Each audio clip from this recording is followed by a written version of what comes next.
해병대 최상병 순직 사건을 수사하는 경찰이 현장 지휘관 등 6명을 검찰에 송치하며 수사를 마무리했습니다. 이른바 외압 의혹의 핵심 연결고리였던 임성근 전 해병대 1사단장을 비롯해 3명에 대해서는 불송치 결정을 내렸는데요. 현장에 나가 있는 취재기자 연결하겠습니다. 김근우 기자.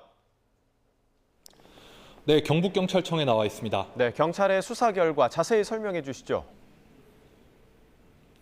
네, 경찰은 조금 전 브리핑을 통해 최상병 순직 사건의 최종 수사 결과를 내놨습니다. 사건 발생 355일, 거의 1년 만인데요.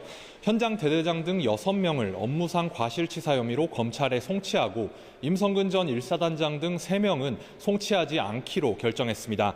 이는 앞서 외부 전문가 등 11명이 참여해 수사심의위원회에서 내린 결론과 같은 내용입니다. 최상병은 지난해 7월 19일 경북 예천군 내성천에서 수해 실종자 수색 도중 물살에 휩쓸려 숨졌습니다.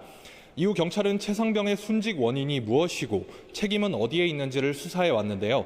핵심 쟁점은 임성근 전 해병대 1사단장의 업무상 과실치사 혐의가 인정될지 여부였습니다. 1년 넘는 수사 끝에 경찰은 사단장은 혐의가 없다는 결론을 내렸습니다. 사건 전날 포병 11대 대장이 회의에서 허리 아래까지 들어간다는 취지로 지시한 게 이번 사건의 직접적인 원인이 됐다고 판단했는데요. 수중수색으로 받아들일 수 있다는 겁니다. 반면 임 전 사단장은 11대 대장과 직접 소통하거나 지시하지 않았고 작전 지침 변경도 예상하기 어려웠을 거로 보인다고 전했습니다. 또 당시 작전 통제권이 육군에 넘어간 상태에서 해병대원에게 지시를 내렸다는 직권남용 혐의에 관해서도 인정하지 않았습니다. 자, 국회에선 특검법이 통과됐고 또 공수처에서도 이 사건을 수사하고 있는데 이번 수사 결과 발표가 영향이 있겠군요. 네, 그렇습니다. 임성근 전 사단장은 이번 사건을 둘러싼 이른바 외압 의혹의 연결고리였는데요. 앞서 해병대 수사단은 임 전 사단장을 입건 대상으로 포함해 사건을 경찰에 넘겼습니다. 국방부 조사본부가 이를 회수해 사단장을 뺀 뒤 다시 보냈습니다.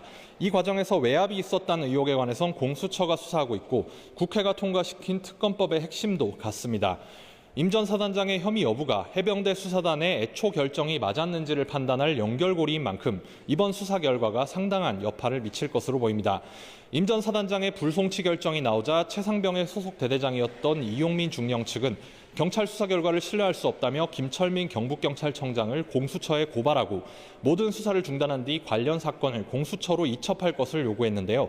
사건 1년 만에 첫 수사 결과가 나오긴 했지만 각종 논란을 해소하기엔 역부족이라는 지적입니다. 지금까지 경북경찰청에서 YTN 김근우입니다.